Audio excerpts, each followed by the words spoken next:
Sa mundo ng negosyo, may mga oportunidad na hindi lang nagpapalago ng kita, kundi nagbibigay din ng mas malaking impact para sa kinabukasan.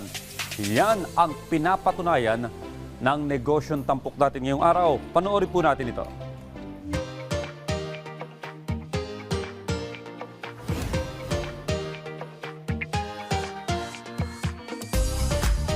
Ang business namin, it's a private school, small private school in Santa Rosa, Laguna.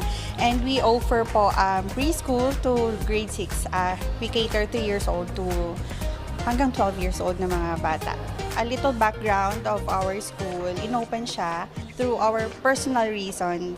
Ang anak po namin ay may autism. I am nag-aalangan kung ipapasok ko ba siya sa traditional school or sa SPED school. So, ang takot namin na baka mabully siya or hindi siya ma-accept ng community. Since I am also a teacher, doon po yung nag-come up yung decision namin na mag-open po ng school.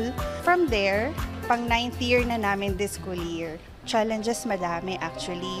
Yun nga po yung sinasabi ko na if you're committed to open business o anumang na negosyo, dapat may sense of purpose ka, dapat may roadmap ka. Kumbaga blueprint na pagdating ng may mga days na tatamaan ka ng mga problems like mamali ka ng hiring ng teachers, especially nung pandemic time. Grabe talaga yung baba ng numbers ng students namin. Malaking bagay din po yung strong support ng husband ko. Yung mister ko po yung umalalay sa sahod ng mga employees. And then right after pandemic na naging okay naman po siya. Once po kasi ma-establish mo na yung good relationship niyo po sa mga magulang, babalik at babalik sila sa'yo.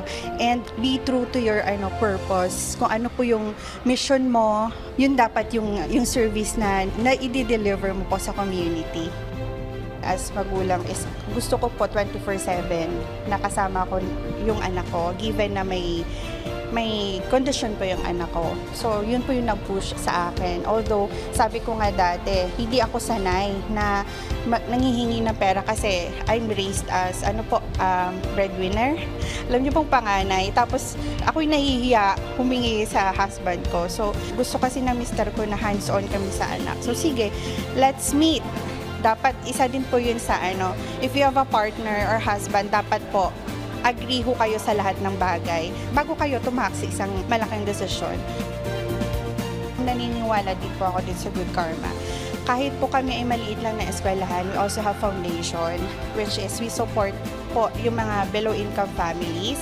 Nag-o-offer din po kami ng mga scholarship, full scholarship sa mga estudyante na financial incapable na hindi talaga kaya. Sana po pagpalain at i-bless pa kami at para marami pa po kaming matulungan. Tara, negosyo tayo.